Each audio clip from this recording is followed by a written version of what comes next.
ملكت بفضل الله ما كان يستاهل وزين من قبل بالمنتقى ملكت بفضل الله ما كان يستاهل وزين من قبل بالمنتقى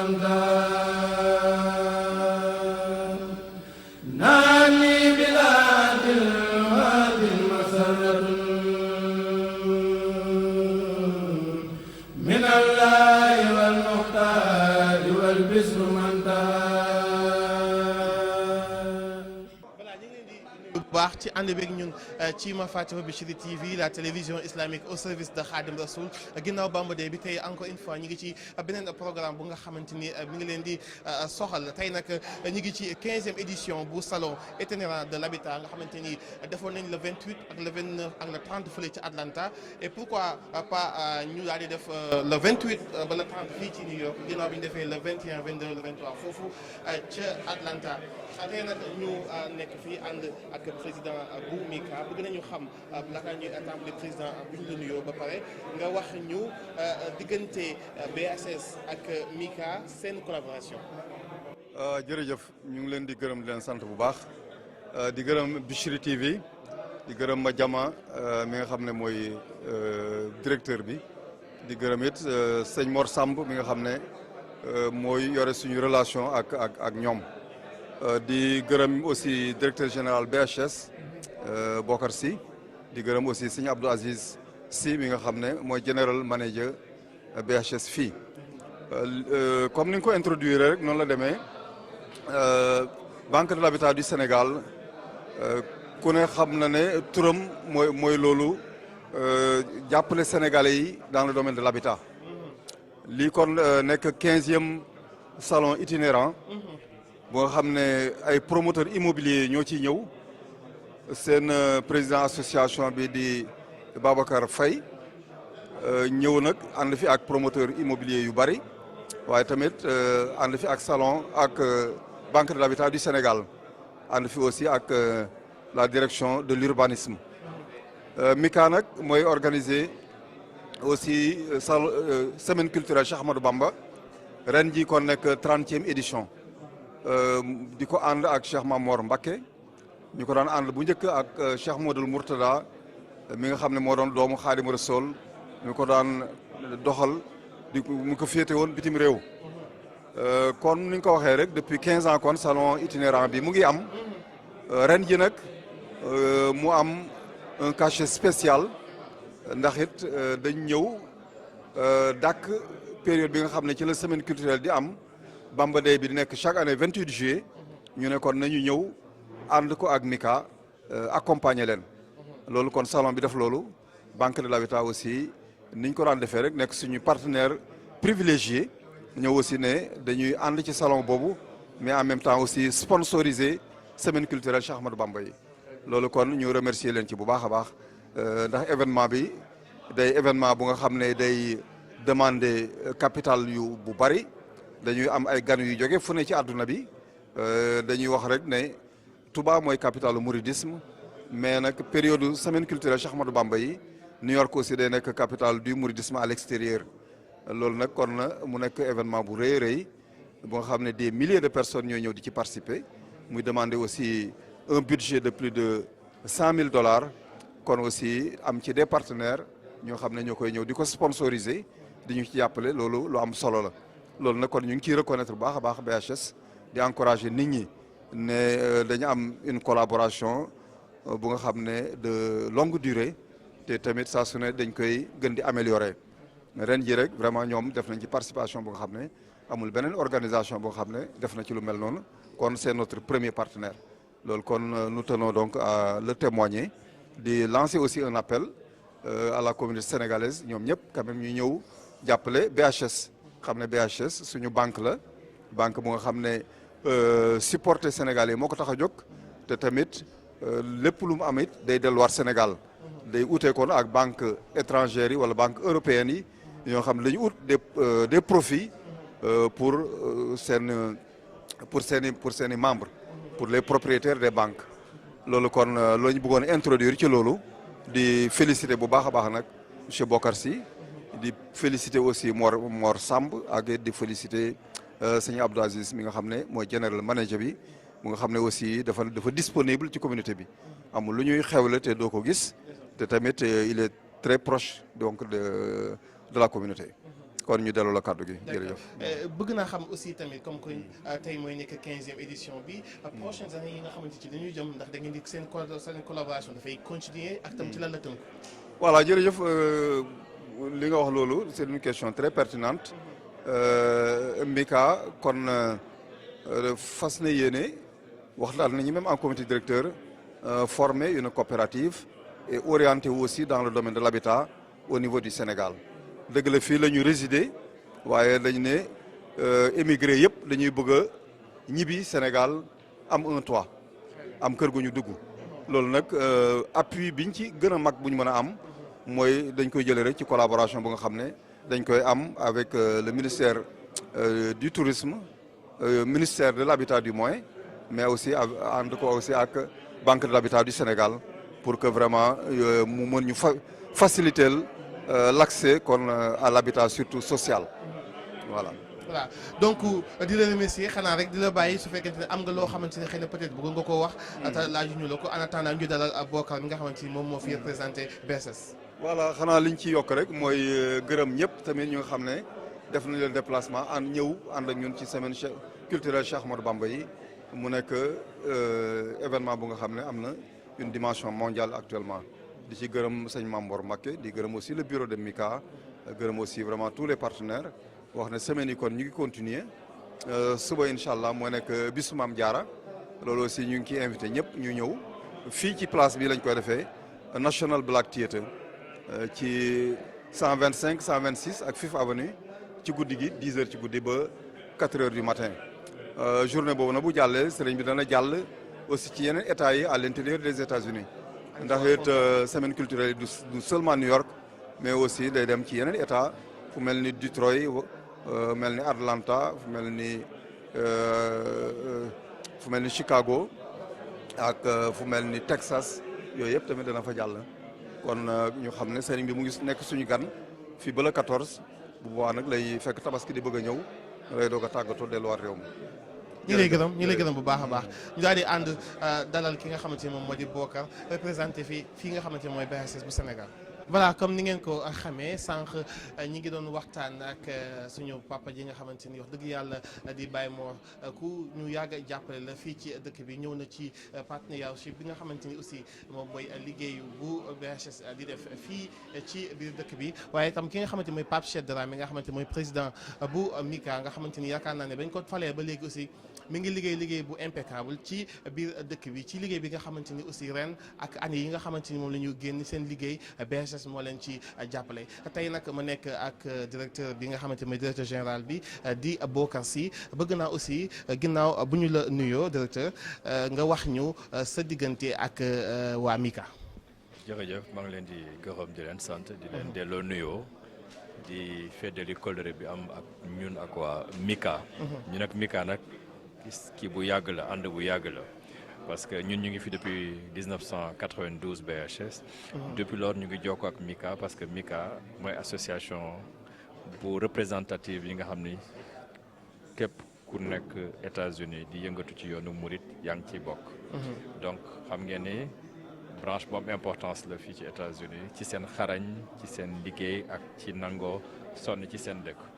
bu ngeen bëggee aussi xamee aussi ñun ñeen fi fekk see fii mooy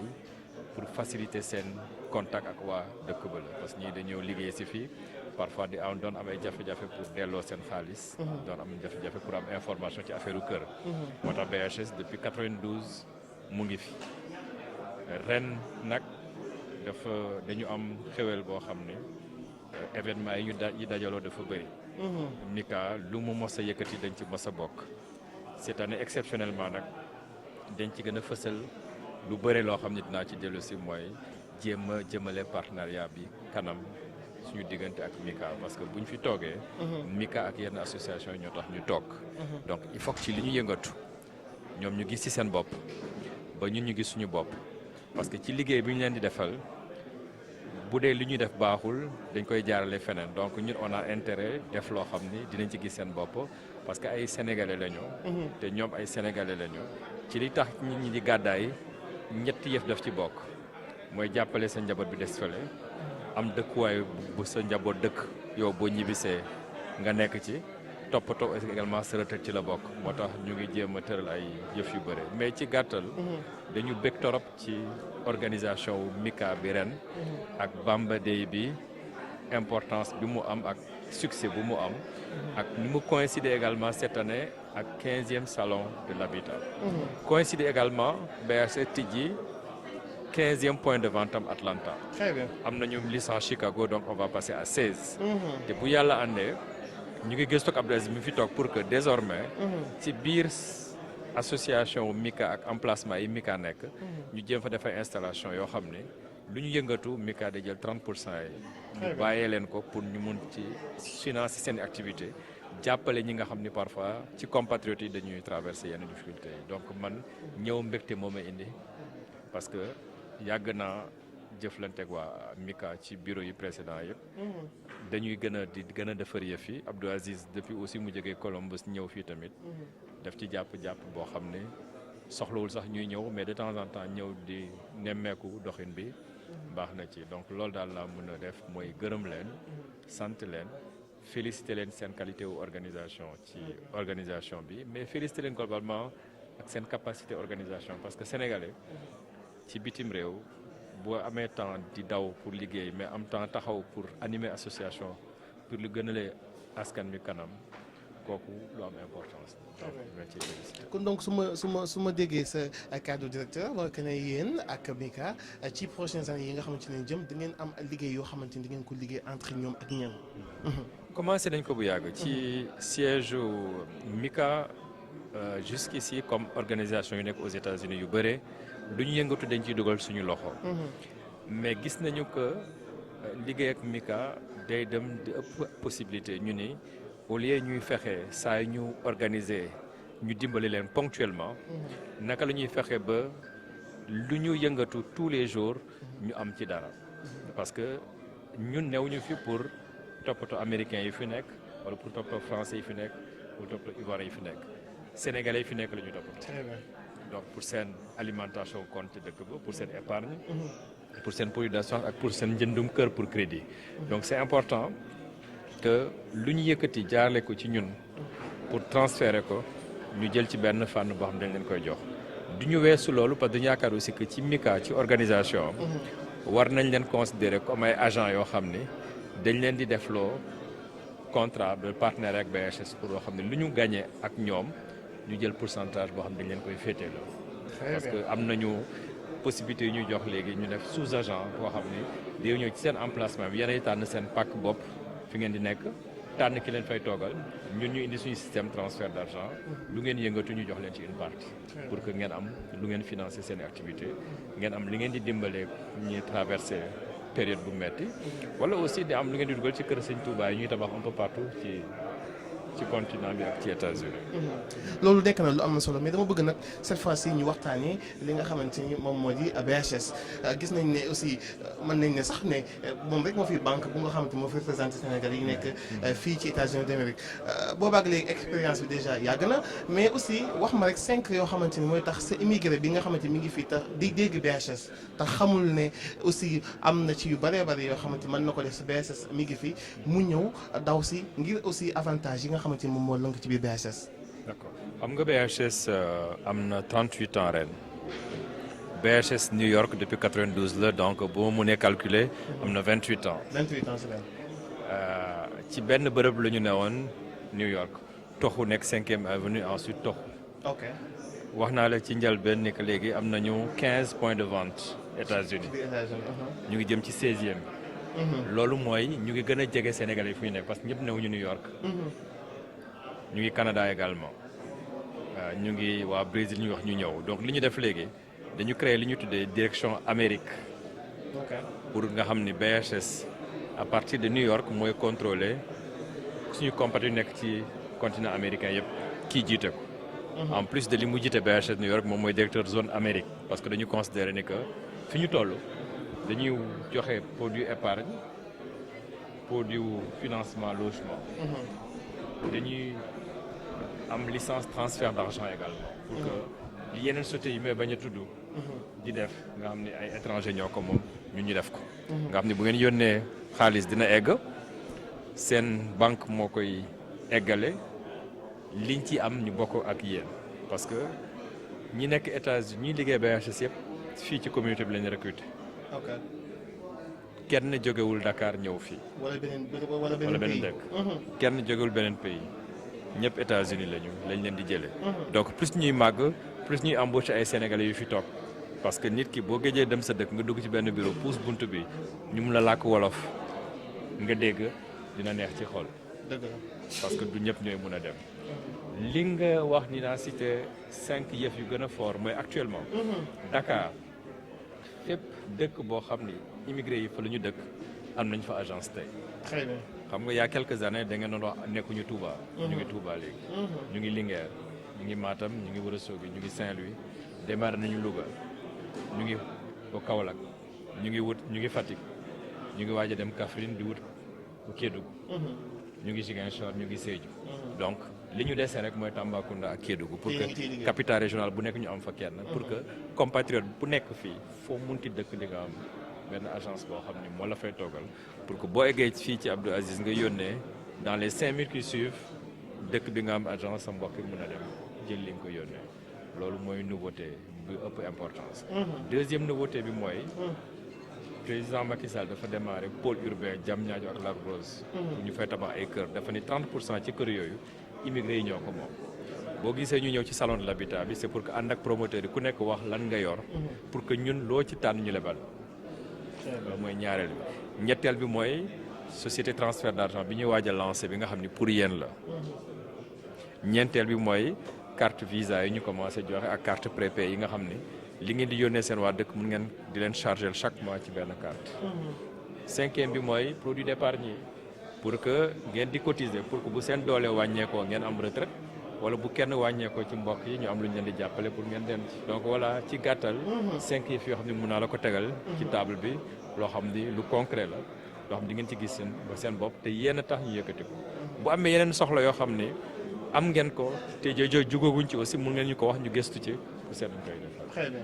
mais aussi directeur bëgg naa comme que bu ñu nee banque de l'habitat wax wàllum kër ki terrain ki ni mel ci lan la nit ki war a mën a am ci pourcentage pour que am na compte ci biir banque bi pour bëggee kër wala terrain lan la war a mën a teg ci table bi su ko defee banque bi accompagner ko ci yooyu la. xam nga ñun affaire kër ak li ngay dugal ça dépend ci niveau de revenu bi nga am ak li ngay jënd. ci firndeel mooy yoon dafa ni bu nit bu amee revenu. waroo jë da nga ko war def ñetti xaaj benn xaaj bi mun na ko dugal ci kër. ok bu weesoo xaaj boobu rek di nga laal loo xam ni moom la war a dundale njabootam wala moom lay lekk wala moom lay fajoo moo tax am na solo nit ñi teel a jóg ci affaire kër pour que ñu def ko durée bu gudd boo xam ni li muy fay dina néew. te loolu mooy notion wu capacité d'endettement. mooy da ngay tànn loo xam ni. li ngay fayeeku attan na ko ñaareel yoon bi mooy yéen calcul bi ñu war a def également mooy foog bu ngeen di jënd kër ngeen wax ñu kër gi Sénégal lan ngeen koy doyee. bu dee pour seen mbokk yi des foofu ñu dëkk ci la li ngeen doon yónnee pour ñu dëkk fenn dina wàññeeku. c'est vrai. bu dee pour da ngeen koy louer la li ngeen koy louer mun na ñëw yokk fay bi. ok ñetteel bi mooy ngeen di épargner parce que épargne loo xam ni dina tax booy jënd lu cher booy épargner. dina yomb parce que bis bu nekk ngeen ñu dugal $100 fenn $200 fenn ci yoo xam ni doo xam fan la dugg. weer bu dee nag bu dee nga jël $100 teg ko. boo amee soxla nga jëlaat ci tuuti nga fàtte ko dina tax ba saa yoo soxla affaire kër nga jël. léegi ñun li ñu mun def mooy vis-à-vis des Sénégalais l'extérieur mooy BHS taux ci taux yi gën a baax ci taux d'intérêt yi la bokk. boole ci ñëpp la ñuy lebal du salarié rek la ñuy lebal même képp koo xam dafa yor liggéeyu boppam. yaa xam ndax da ngay jaay wala da ngay ñaw wala da ngay def leneen l'essentiel mooy li ngay gagné nga jaarle ko ci compte bi pour que ñu xam ñaata nga mën a verser par mois. banque comme médecin la boo bëggee mu faj la da nga koy wax bañ ko nëbb dara. parce que ñun suñu wàll du jox la crédit nga tabax pour que boo mënul fay ñu nangu ko déedéet boo mënul fay bu dee da nga traversé période bu xaw a metti dañuy seet naka la ñuy def ak yow ba bu yëf yi tane nga ñëwaat moo tax dañuy wax nit ñi rek nañu teel a jublu ci affaire kër jënd oto ak jënd télé di yónnee ak yëpp rafet na mais nañu jënd kër parce que bu ngeen gàddaayoo di ñëw au moins bu ngeen di dellu ngeen am seen kër loolu am na solo directeur aussi bëgg naa nga ñëw ndax sànq yaa ngi wax ne aussi da ngeen am bu beneen agence bu bees bu ngeen ubbi Columbus donc yaakaar naa ne liggéey bi aussi mi ngi gën di yaatu donc ci ñi nga xamante ni am nañu compte banque te amuñu wala boo amuñu information bu doy ci biir banque bi te yaa ngi koy wax sànq ni xam nga 1988 ba léegi aussi du ay caaxaan donc ci lan ngeen fas yéene liggéey ci année yi nga xamante ni aussi ci la ñu jëm. léegi li ñu mun def mooy. première difficulté bi ñu am ñun bi ñu nekkee Dakar mooy décalage horaire bi pour am jokkoo bi ak Dakar. très bien nañu fexe ñi leen toogal Dakar ñu am ñoom ay horaire décalé yoo xam ni au moins 3 heures temps 4 heures bu ngeen jógee mun wax ak ñoom parce que horaire yi actuellement yéen bu ngeen jógee na fekk ñun ñu dem añi. bu ngeen demee añi fekk ñun ñu wàcc. li ñu mun def aussi mooy seet ci jumtuwaayu xaral informatique ak yooyu naka la ñuy faciliter wax jëm jokkoo bi xam actuellement avant woote banque cher léegi Skype mu ngi fi WhatsApp mu ngi fi dañuy xool ci nouvelle technologie yi naka la ñuy faciliter wax yi mais li ëpp importance mooy bu ngeen amee lu leen jaaxal naka la ngeen di toogee ak ñoom Abdou Aziz ak ñi ko fi toogal. ñu wax ak moom parce que avantage bi ñu am mooy. même langue bi la ñuy làkk du banque américaine bu ngeen di dugg wax ñun banque Sénégal la ñu nekk. compte yi ngeen di tijji fii seen compte yi nekk Sénégal la pour que li ngeen soxla ngeen yóbbu ko Sénégal loolu dinañu fexe nag ba di fi gën a ñëw de temps en temps parce que salon de l'habitat ak Bamba Day yi baax na mais il faut que de temps en temps ñuy gën a di ñëw di wax ak man mi lay wax chaque année naa fi ñëw 2 ou 3 fois suma adjoint ñëw yeneen mission ñëw.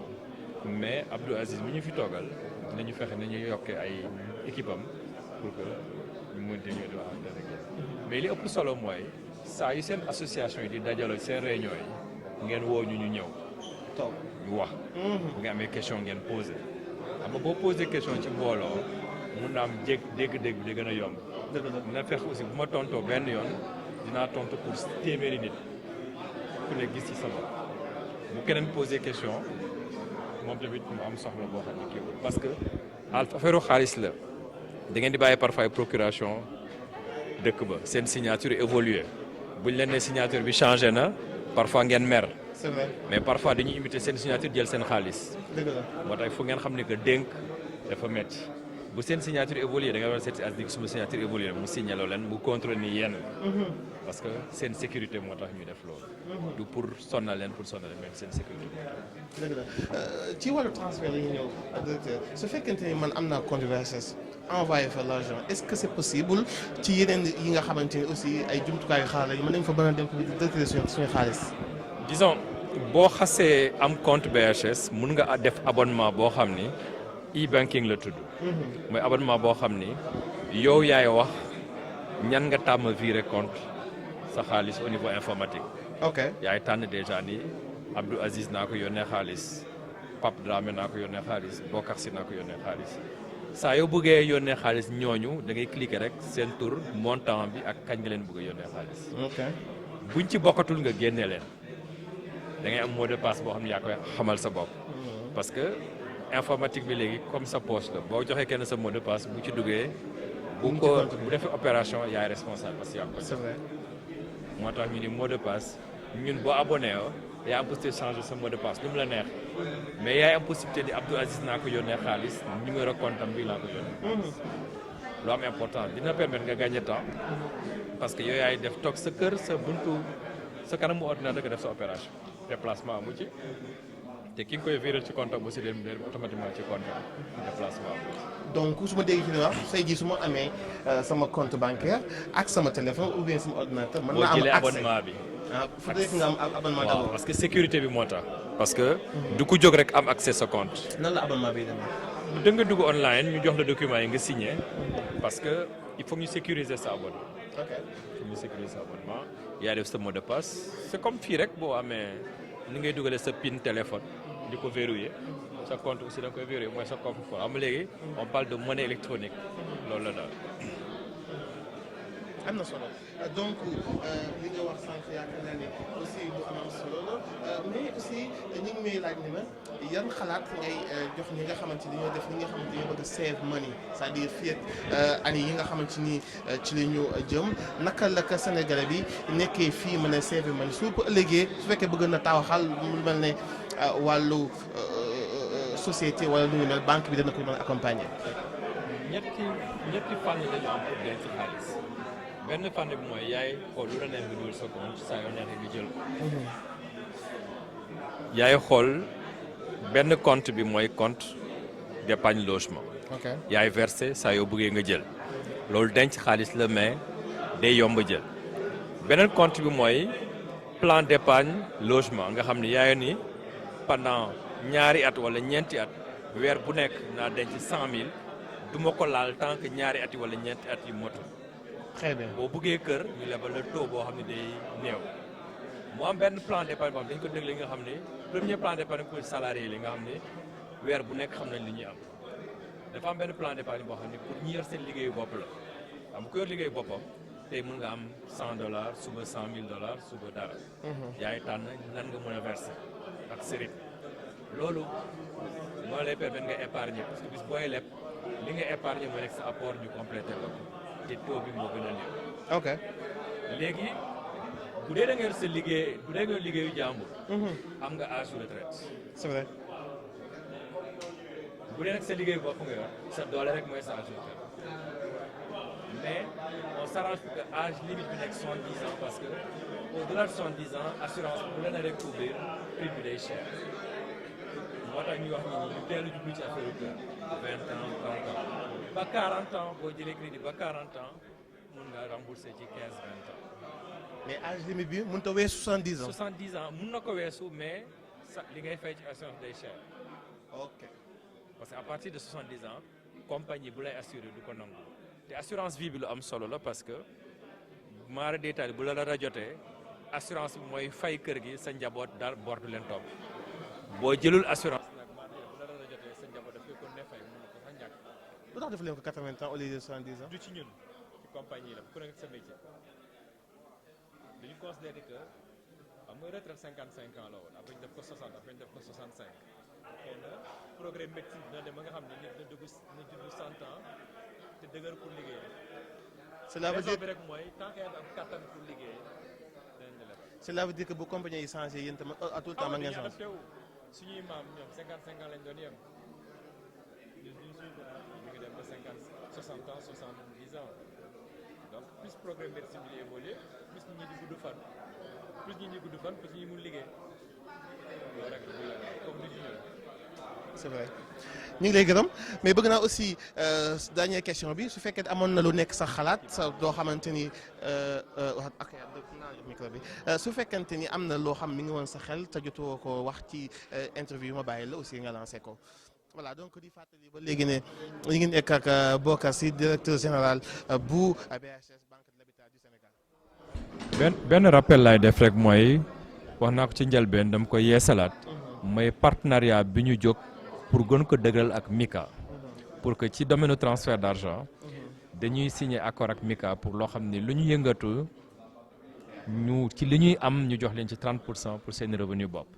deuxièmement bi appel lay lancé rek pour ngeen xam ni que BHS Dakar ak New York ak ci dëkku États-Unis bi yéen lañ fi toogal lépp loo xam ni war nañ ko mun def rek mun ngeen ci waxtaan ak Abdou Aziz bu dee du leen gaañ te duñu gaañ dinañ ko def incha allah loolu daal laa bëgg a daal. ok donc ñu lay gërëm bu baax a baax monsieur le directeur ci ànd bi nga ànd ak communauté bi d'abord ndax xam nañ ne 88 ba léegi am ngeen ci expérience bu doy pour yéen aussi ngeen mën di gën di jege Sénégalais yi donc di fàttali aussi que ne sànq ni ko directeur waxee ñoom ñi ngi fii ci bitim réew am na place bu bees encore une fois bu ngeen ubbi ci Columbus donc loolu yëpp Atlanta donc am na aussi ay numéro de verre yoo xamante ni bu nit ki bëggee information yaakaar naa. 212 447 12 00. bu Sénégal. bu fii États-Unis yëpp. répété waat. yëpp 212 447 12 00 212 447 1200. Non, c'est pas 24 heures sur 24, c'est du 9h à 18h30 du lundi au vendredi et le samedi 10h30 jusqu'à 17h30. ku bëgg a am xalaat ak information yëpp bu woote ci numéro boobu ndee. toutes les agences de la BHS. Internet da ngay dem www.bhsus.com. Sur email. Email bu ngeen def abdoulaziz.sy@bhsny.com. ñu leen di gërëm bu baax a baax ci ànd bi ñun ñu ngi woon fii ci 15e itinéraire bu l'habitat bu Sénégal ànd ko ak directeur général bi mu indi ay leeral ci liggéeyu BHS fii ci bitim réew di leen gërëm bu baax a baax di leen sant di leen jox rendez-vous ci beneen numéro incha allah.